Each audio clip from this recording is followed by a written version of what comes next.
If you've been diagnosed with type 2 diabetes, I am sure you've been confused and probably really frustrated trying to figure out what foods you can actually eat. So today I am breaking it down for you and I am showing you exactly what foods you can eat with diabetes to maintain the best blood sugar control possible. So raise your hand if you have ever felt confused or frustrated about what to eat with diabetes. Okay, I can't see your hands up, so make sure you comment below and say, yes, that's me, so I know that you're on board.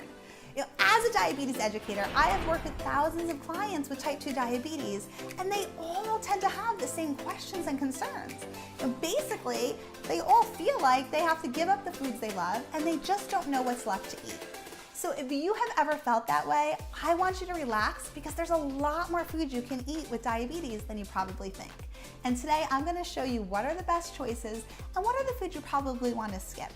So if you like this topic, make sure to give me a thumbs up so I know, and definitely hit subscribe so you never miss a new video. Okay, so let's get started. The first thing I want to tell you about eating with diabetes is that there are really no off-limit foods when it comes to managing diabetes. There's really nothing you need to avoid. Now, I know that probably feels shocking, but when it comes to managing diabetes, it's not always about the individual food. No one food by itself cures diabetes, and no one food by itself will destroy your diabetes control efforts in a small amount. It really comes down to managing your portions. Because with diabetes management, it's all about spacing your carbohydrate intake out throughout the day.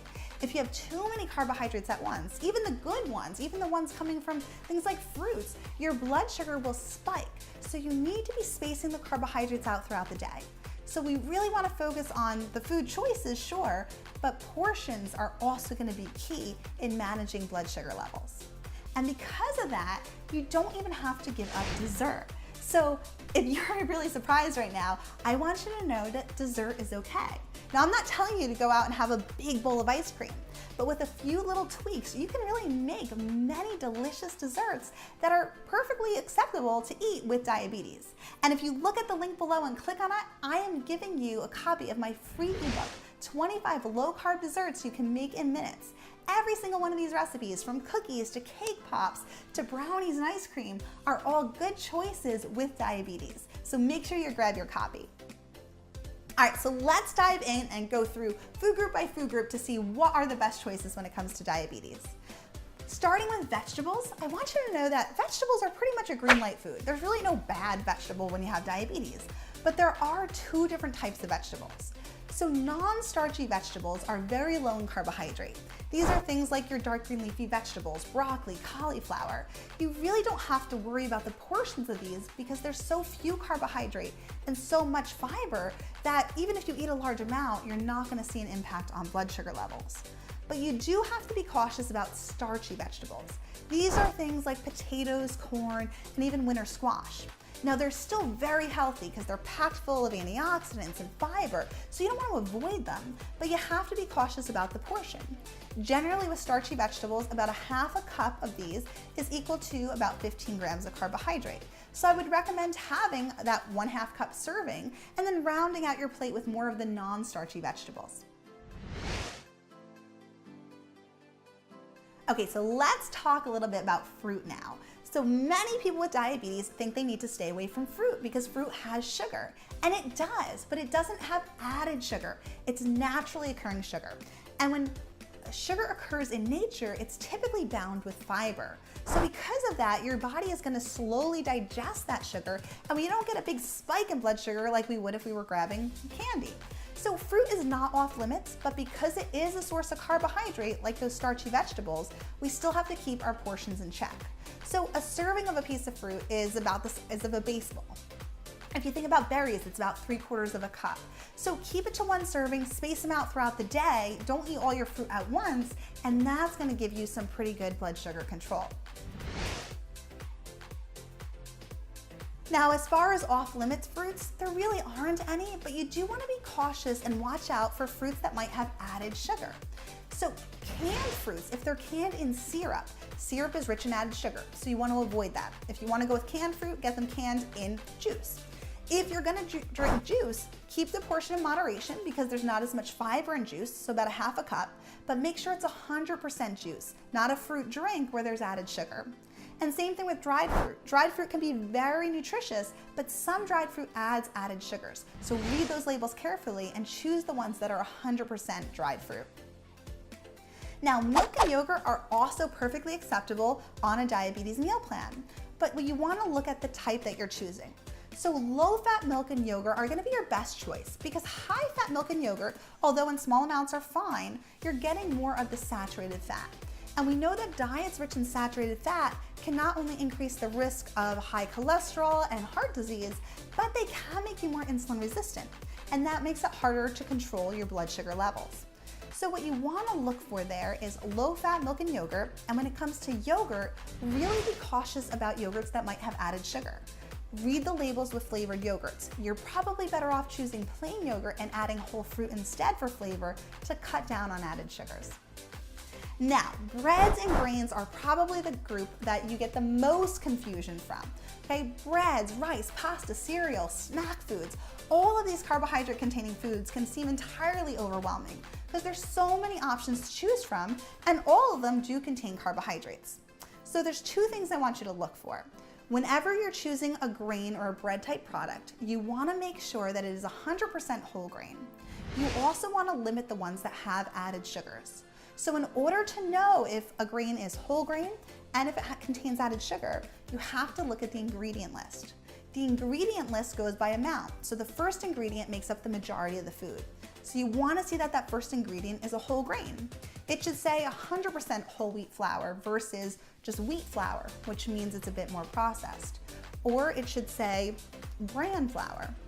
You also don't want to see an added sugar in that first 5 ingredients. If you do, that means the food has a large amount of added sugar and it might spike your blood sugar. So better choice is whole grain options with less added sugar. Now, proteins are a great choice when it comes to diabetes management. They fill us up, they help to regulate appetite, and they give us substantial energy for a long period of time with a minimal impact on blood sugar. About 15 to 30% of your overall calories should come from protein. Now, there's 2 types. We have protein that comes from plants and protein that comes from animals, and both are fine for somebody with diabetes. When you have plant-based proteins like beans and lentils, nuts and seeds, sometimes these are also bound with carbohydrate, like when we look at beans. So even though these are a great source of protein and we're getting a large amount of fiber, you still have to be somewhat cautious about the overall portion so you don't start to see your blood sugar creep up. But they're an excellent choice because of the amount of fiber and because it is a plant-based protein, you're not getting a lot of fat. Animal proteins, you want to choose lean options. Because protein, whether it's high fat or it's lean, you're not going to see an immediate impact on blood sugar, but a large amount of saturated fat coming from animal proteins over time can make you more insulin resistant, and that can make it harder to control blood sugar. So if you love beef, go with grass-fed beef. With poultry, try to choose the white meat. With the egg, you absolutely can have the whole egg. You don't need to get rid of the yolk because there's really not as much saturated fat in the egg as you would think. So the whole egg is a great source of quality protein.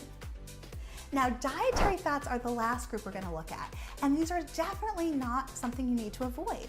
And many of us still feel like too much fat in the diet is going to make us gain weight, but that's not the case. There's fats that are actually very beneficial. The unsaturated fat, monounsaturated fat, and polyunsaturated fats, which are more of our plant-based fats, like avocado, almonds, walnuts, olive oil.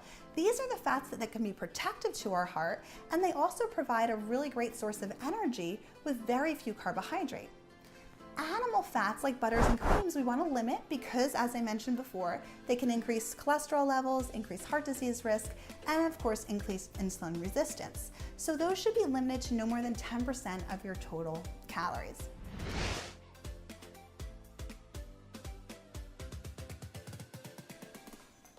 Now, are there any foods that you need to avoid completely?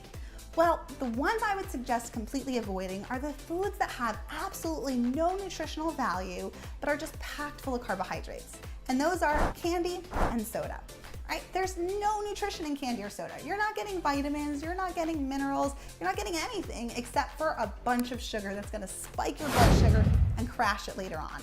So kick the candy to the curb, get rid of the soda, you don't need it. And if you really want to satisfy your sweet tooth, make sure to check out my link below and grab my free ebook, the 25 low carb desserts you can make in minutes. It's the best recipes for somebody with diabetes because you could be making everything from cookies to cake pops to ice cream without guilt because they're low in carb, but they still taste like the original foods. So if you found this video helpful, make sure you give me a thumbs up so I know, and be sure to subscribe so you never miss another video.